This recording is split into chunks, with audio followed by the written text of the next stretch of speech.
यह कहानी भागवत महापुराण के नवम स्कंद के 16वें अध्याय से लिया गया है। एक दिन की बात है, परशुराम जी की माता रेणुका गंगा तट पर गई हुई थीं।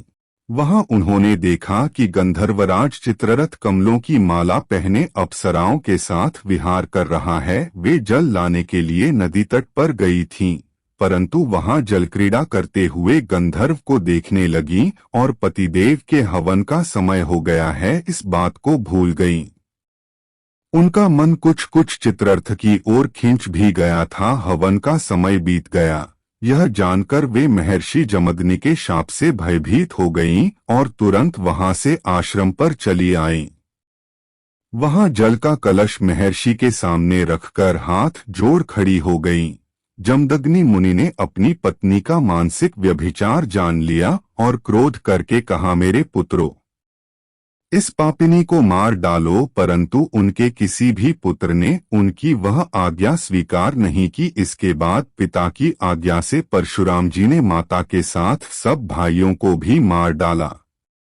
इसका कारण था, वे अपने पिताजी के योग और तपस्या का प्रभाव भली भांति जानते थे। परशुराम जी के इस काम से सत्यवती नंदन महर्षि जमदग्नि बहुत प्रसन्न हुए और उन्होंने कहा, बेटा, तुम्हारी जो इच्छा हो वर मांग लो। परशुराम जी ने कहा, पिताजी, मेरी माता और सब भाई जीवित हो जाए तथा उन्हें इस बात की याद न रहे कि मैंने उन्हें मारा था। परशुराम जी के इस प्रकार कहते ही जैसे कोई सोकर उठे, सबके सब अनायास ही सकुशल उठ बैठे।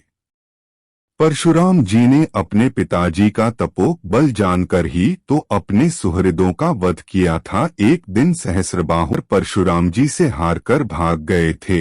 उन्हें अपने पिता के वध की याद निरंतर बनी रहती थी।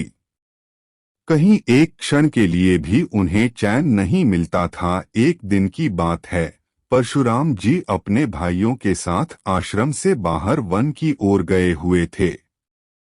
यह अवसर पाकर वैर साधने के लिए सहस्रबाहु के लड़के वहां पहुंचे। उस समय महर्षि जमदग्नि अग्निशाला में बैठे हुए थे और अपनी समस्त वृत्तियों से पवित्र कीर्ति भगवान के ही चिंतन में मग्न हो रहे थे। उन्हें बाहर की कोई सुध न थी। उसी समय उन पापियों ने जमदग्नि ऋषि को मार डाला। उन्होंने पहले से ही ऐसा पापपूर्ण निश्चय कर रखा था। परशुराम की माता रेणुका बड़ी दीनता से उनसे प्रार्थना कर रही थीं, परंतु उन सबों ने उनकी एक न सुनी।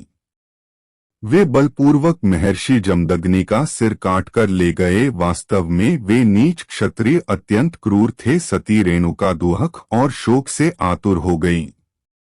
वे अपने हाथों अपनी छाती और सिर पीट पीट कर जोर जोर से रोने लगीं। परशुराम, बेटा परशुराम, शीघ्र आओ। परशुराम जी ने बहुत दूर से माता का यह करुण क्रंदन सुन लिया।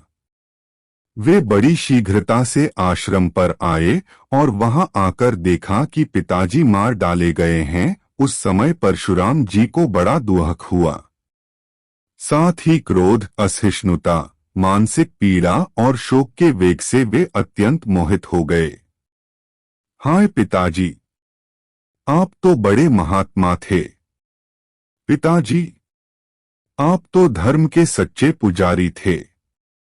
आप हम लोगों को छोड़कर स्वर्ग चले गए। इस प्रकार विलाप कर उन्होंने पिता का शरीर भाइयों को सौंप दिया और स्वयं हाथ में फरसा उठाकर क्षत्रियों का संहार कर डालने का निश्चय किया। परशुराम जी ने माहिष्मती नगरी में जाकर सहस्रबाहु अर्जुन के पुत्रों के सिरों से नगर के बीचों बीच एक बड़ा भारी पर्वत खड़ा कर दिया।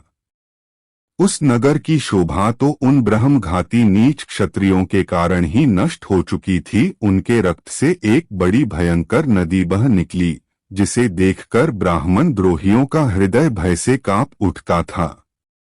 उन्होंने अपने पिता के वध को निमित्त बनाकर 21 बार पृथ्वी को क्षत्रियहीन कर दिया और कुरुक्षेत्र के समंत पंचक में ऐसे ऐसे 5 तालाब बना दिए, जो रक्त के जल से भरे हुए थे। परशुराम जी ने अपने पिताजी का सिर लाकर उनके धड़ से जोड़ दिया और यज्ञों द्वारा सर्वदेवमय आत्मस्वरूप भगवान का यजन किया। यज्ञों में उन्होंने पूर्व दिशा होता को, दक्षिण दिशा ब्रह्मा को, पश्चिम दिशा अध्वर्यु को और उत्तर दिशा सामगान करने वाले उद्गाता को दे दी। इसी प्रकार अग्निकोण आदि विदिशाएं ऋत्विजों को दी।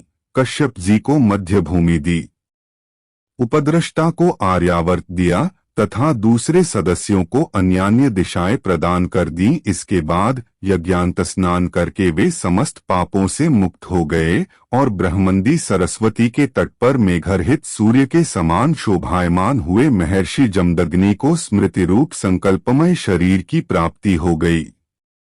परशुराम जी से सम्मानित होकर वे सप्तर्षियों के मंडल में 7वें ऋषि हो गए। विश्वामित्र जी के 100 पुत्र थे।